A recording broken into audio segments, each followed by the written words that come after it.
Uğurlar, uğursuzluqlar, qələbələr, məğlubiyyətlər, yeniliklər, gərgin mübarizələr, sürpriz nəticələrlə dolu daha bir idman ilini geridə qoyduq. 2024-cü il yay Olimpiya oyunlarının ardınca yeni Olimpiya dövrünün ilk ili başa çatdı. Görək Parisdə Los Angeles arasındakı növbəti mərhələ 2026-cı il ölkə və dünya idmanı üçün nələrlə yadda qalacaq? Meksika, Kanada, Amerika Birləşmiş Ştatlarında keçiriləcək 2026-cı il futbol üzrə dünya çempionatı planetin ən çox gözlənilən idman hadisəsi olacaq. Turnir iyunun 11-də Meksikadakı əfsanəvi Azteka stadionunda açılış oyunu ilə start götürəcək və iyulun 19-da New Yorkdakı MetLife stadionunda final qarşılaşması ilə başa çatacaq. Qitənin ən nüfuzlu klub turniri UEFA Çempionlar Liqasında 2025-2026-cı il mövsümünün qalibi mayın 30-da Budapeştdəki final maçında bəlli olacaq. Bunadək mayın 20-sində İstanbulda UEFA Avropa Liqasının, mayın 27-sində Leipzigdə Konferans Liqasının final maçı reallaşacaq. 2026-cı il qış Olimpiya oyunları İtaliyada, Milan və Cortina d'Ampezzo şəhərlərində keçiriləcək. Olimpiyada fevralın 6-sından 22-sinədək davam edəcək. Paralimpiya qış oyunları isə martın 6-sından 15-inədək eyni məkanlarda təşkil olunacaq. Formula 1 üzrə 2026-cı il dünya çempionatı martın 6-sı 8 aralığında reallaşacaq. Avstraliya Grand Prix'si ilə start götürəcək və dekabrın 4-ü 6-sı aralığında Əbu Dabidəki yarışla başa çatacaq. Formula 1 üzrə 2026-cı il Azərbaycan Grand Prix'si isə sentyabrın 24-ü 26-sı aralığında baş tutacaq. Güləşçilər üçün də əsas yarış günləri müəyyənləşib. Bəhreyndə böyüklər arasında dünya çempionatı keçiriləcək. Mundial oktyabrın 24-dən noyabrın 1-nədək reallaşacaq və 9 gün ərzində dünyanın ən güclü güləşçilərini bir araya gətirəcək.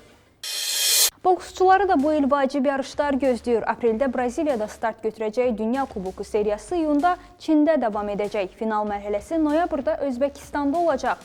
Bu il iyulun sonu, avqustun əvvəli 19 yaşadakı boksçular üçün dünya çempionatı ilə əlamətdar olacaq. Judoçular üçün ən vacib yarış oktyabrın 4-ü 11 aralığında təşkil ediləcək dünya çempionatıdır. Mundiala Azərbaycan ev sahibliyi edəcək. Planetin ən güclü judoçuları məhz Bakıda müəyyənləşəcək.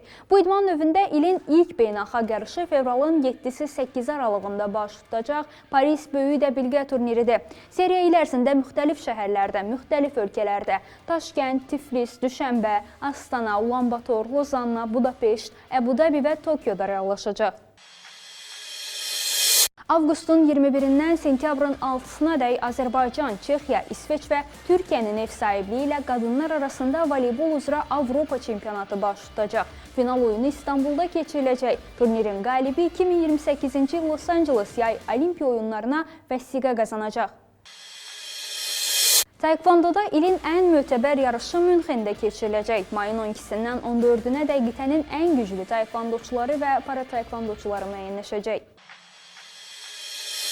Qitənin ən yaxşı bədii gimnastları aprelin 30-dan mayın 3-nədək Bakıda reallaşacaq Avropa Kubokuna qatılacaqlar. Milli Gimnastika arenasında gerçəkləşəcək mübarizənin ardınca gimnastlar Bolqaristandakı Avropa çempionatında iştirak edəcəklər. Yeni ilin şahmat təqvimi də rəngarəngdir. Mayın 28-dən aprelin 16-sınadək iddiaçılar turniri keçiriləcək. Ayrı-ayrı kateqoriyalarda müxtəlif yarışların ardınca diqqətlər Özbəkistana yönələcək. Səmərqənddə 46-cı şahmat olimpiyadası gerçəkləşəcək. Noyabrın 2-dən 15-nədək isə Serbiyada böyüklər arasında dünya çempionatı baş tutacaq. Bu il ölkə idmanında çox vacib tədbirlər bizi gözləyir. Azərbaycan 2026-cı ildə xizək alpinizmi üzrə Avropa çempionatı və Dünya Kuboku yarışlarına ev sahibliyi edəcək. Avropa çempionatının 2026-cı il martın 4-ü 8-i, Dünya Kubokunun isə martın 6-sı 8 aralığında Şahdağ Turizm Mərkəzində keçirilməsi nəzərdə tutulur. Bu il velosiped idmanı tariximizdə vacib hadisə ilə əlamətdar olacaq. Mayın 10-dan 14-nədək Bakı-Xankəndi velo yürüyüşü keçiriləcək. Yarışlarla yanaşı ölkəmizi daha bir mötəbər idman tədbiri gözləyir. Sport Accord mayın 24-dən 28-nədək 120-dən çox beynəlxalq federasiyanı ölkəmizdə birləşdirəcək. Bütün bunlar il ərzində reallaşacaq yarışların yalnızca ən vacibləridir. Dünyanın müxtəlif bölgələrində fərqli idman növlərində mübarizə bütün sürəti ilə davam edəcək. Biz isə o yarışlarda bütün idmançılara uğurlar arzuluyur. İdmanın ən ali xassiyyəti olan birləşdirmək və sülhdən yayınmamağı diləyirik.